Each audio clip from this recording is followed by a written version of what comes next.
News, सच जरूरी है। दर्शकों नमस्कार, मैं हूं निशान भाई। मैं अभी आपको एक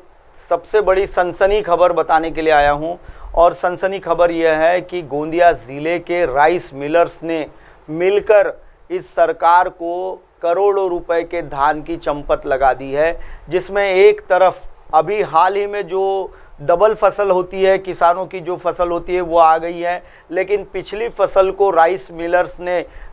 लेवी जो होती है, जो सीएमआर का चावल होता है, वह सीएमआर नहीं का काम करने की वजह से गोंदिया ज़िले के राइस मिलर्स ने काम नहीं करने की वजह से सरकारी गोदामों में और निजी संस्थाओं के गोदामों में बड़े पैमाने पर पिछले जो फसल थी, जो बारिश की फसल थी, उस बारिश की फसल जस की तस गोदामों में मौजूद है और उसी के चलते किसानों को अब जो उनकी नई फसल आ चुकी है वह फसल को बेचने के लिए बाहर ही बेचना पड़ेगा, व्यापारियों को बेचना पड़ेगा, क्योंकि सरकारी गोदाम गोंदिया ज़िले के पूरे धानों से जो धान होता है उससे भरे पड़े हैं और उनकी मिलिंग ना होने की वजह से एक बहुत बड़ी समस्या भी निर्माण हुई है। समस्या क्या निर्माण हुई है, इस पूरे मामले में कौन मालामाल हुआ है, वो भी मैं अभी आपको बताने वाला हूँ। सबसे पहले बता दूँ कि गोंदिया ज़िले के जो राइस मिलर्स है, गढ़चिरौली ज़िले के राइस मिलर्स है, उन्होंने सरकारी जो अनाज है उसे मिलिंग करने के लिए मना कर दिया था। एग्रीमेंट होने के बाद उन्हें तत्काल उनका जब करार होता है, एग्रीमेंट होता है, तो मिलर्स ने धान उठाकर अपने मिल्स में ले जाकर उन्होंने उसको मिलिंग कर सरकार को चावल जमा करना होता है। यह पूरी यंत्रणा होती है, लेकिन ऐसा कुछ हुआ नहीं है, जिसके चलते सरकार को करोड़ों रुपए की चंपत लग चुकी है। सरकार अब उन पर क्या एक्शन लेगी यह तो अभी सरकार ही डिसाइड करेगी, क्योंकि राइस मिलर्स जो है, बड़े बड़े राइस मिल, कोई भारतीय जनता पार्टी के, कोई कांग्रेस के, कोई राष्ट्रवादी कांग्रेस के, कोई शिवसेना के, कई लीडर्सों की जो राइस मिलर्स है। कहा यह भी जाता है कि गढ़चिरौली जिले का जो राइस मिल एसोसिएशन का अध्यक्ष है वो भारतीय जनता पार्टी का एक दबंग नेता खुद को कहलाता है और गोंदिया ज़िले के भी जो राइस मिलर्स के अध्यक्ष वगैरह है, यह भी काफ़ी अपने आप को भारतीय जनता पार्टी के करीबी बताते हैं, जिसके चलते उन्होंने ये इतना बड़ा सरकार को इस बार उन्होंने करोड़ों रुपए की चंपत लगा डाली है और जिसके चलते सरकार अब इन लोगों पर क्या एक्शन लेगी यह तो बहुत दूर का सवाल है। लेकिन बता दूं मैं आपको कि जैसे मैंने बताया था कि आखिर इसमें कौन मालामाल हुआ है। निजी संस्थाओं को पणन महामंडल की ओर से जो धान खरीदने की जो अनुमति दी गई थी निजी संस्थाओं को, जिसमें जो सोसाइटियां बनती है, सोसाइटियों में करोड़ों रुपए के धान की हेराफेरी होकर कई मामले गोंदिया ज़िले के मैंने आपको बताए हैं। जैसे कि आपको गोरेगांव का बताया था मैंने, सालेकसा का, देवरी का, ऐसे कई अनगिनत जो मामले हैं जिसमें करोड़ों रुपए की चंपत लगाकर संस्था के सचिव, अध्यक्ष यह मालामाल हो चुके हैं और सरकार को आज भी सरकार के उनके खिलाफ में केस चल रहे हैं, केस चलते रहेंगे। लेकिन पैसों का क्या होगा ये कोई नहीं बता सकता कि आखिर सरकार के पैसों की बंदरबाट क्यों लगाई जा रही है। अब दर्शकों आपको बता दूं कि निजी संस्थाओं में जितना भी धान आया हुआ था, जिसमें आप देखेंगे गोंदिया ज़िले की जो संस्थाएं है, गोरेगांव तहसील की संस्थाएं है और उसके साथ ही साथ सड़क अर्जुनी तहसील की संस्थाएं है, मुर्गा अर्जुनी तहसील की संस्थाएं है, उसके बाद यानी पूरे तमाम गोंदिया ज़िले की जितनी भी निजी संस्थाएं है वो सारी संस्थाएं मालामाल हो गई है। दर्शकों मैं आपको बता दूं कि 2018 रुपए का रेट चल रहा था धान का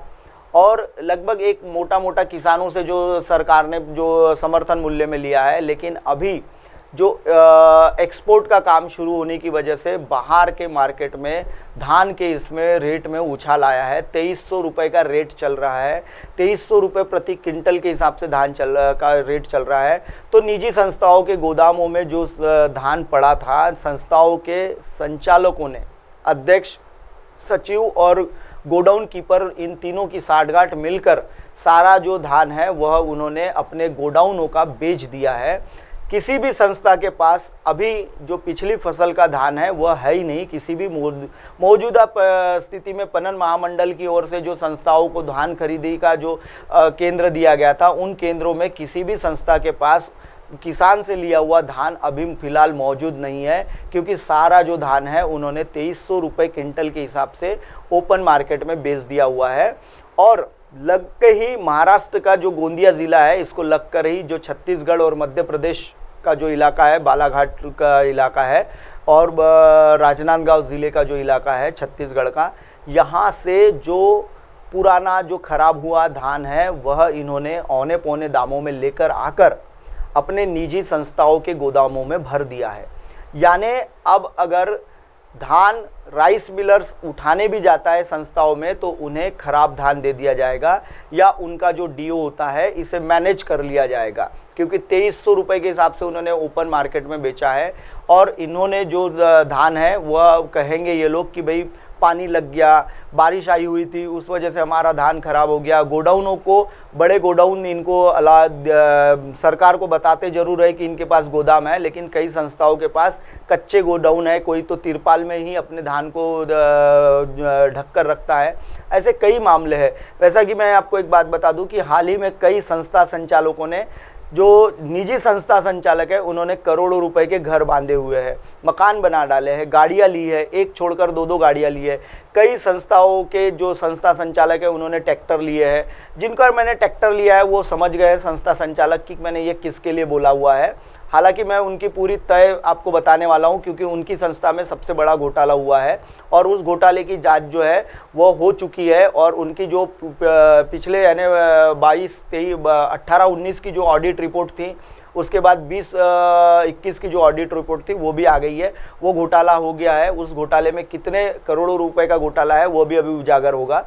दर्शकों, मेरा आपको ये सारी चीज़ें बताने का मकसद ये होता है कि जब कई धान घोटाले होते हैं या जो किसानों संबंधित कोई संस्थाओं के साथ ये हेराफेरी होती है, तो इसका भूदंड जो होता है, इसका जो खामियाजा होता है वो केवल भरना पड़ता है किसानों को। अब किसानों को औने पौने दामों पर उनकी फसल बेचनी पड़ेगी। ओपन मार्केट का रेट है 2300 रुपये, लेकिन जब किसान व्यापारी के यहाँ जब वो धान बेचने जाएगा तो उसे 2100 रुपये के ऊपर उसको कोई भी धान का मूल्य नहीं दिया जाएगा, क्योंकि समर्थन मूल्य समझो 2018 रुपये या 58 रुपये का जो समर्थन मूल्य सरकार ने तय किया है, उससे उसको ऊपर के 10-20 रुपये ऊपर देकर वो खरीद सकता है। ऐसा सरकारी नियम बना हुआ है। उसे 2300 रुपये का, जो बड़े व्यापारी है, बड़े होलसेलर जिनका बहुत बड़ा स्टॉक होता है, वो लोग 2300 रुपये के भाव से गाड़ियों के ट्रक लोड कराकर बेचते हैं। किसान अपने ट्रैक्टर में माल लेकर आकर ये थोड़ा बहुत माल बेचता है। संस्थाओं के संचालक हो गए हैं मालामाल, और बहुत सारी चीज़ें। एक आपको उदाहरण दूंगा, ब्रेक के बाद मैं आपको बताऊंगा कि किस तरीके से जो बाहर के, बिहार के मजदूर आते हैं और बिहार के मजदूर आने के बाद उन मजदूरों की जान भी चली जाती है इन राइस मिलर्स में, तो किस तरीके से मामले दबाए जाते हैं, यही एक आपको खबर बताऊंगा ब्रेक के बाद। गोंदिया ज़िले का सबसे बड़ा सनसनी मामला है जिसमें 2 मजदूरों की जान चली गई है, लेकिन अभी तक के पुलिस विभाग ने उस मामले पर कोई भी रिपोर्ट नहीं की गई है और ना ही उस गाँव के पुलिस पटेल को इसकी जानकारी है। ऐसे कई मामले जो दबाए गए हैं, जो बिहार के जो मजदूर आते हैं इन राइस मिलर्स में काम करने के, बेचारे वह अपनी जान गंवा के बाद भी उनके जान का न्याय नहीं हो पाता है। ये बताऊंगा मैं आपको ब्रेक के बाद। बने रहिए MNS न्यूज़ पर।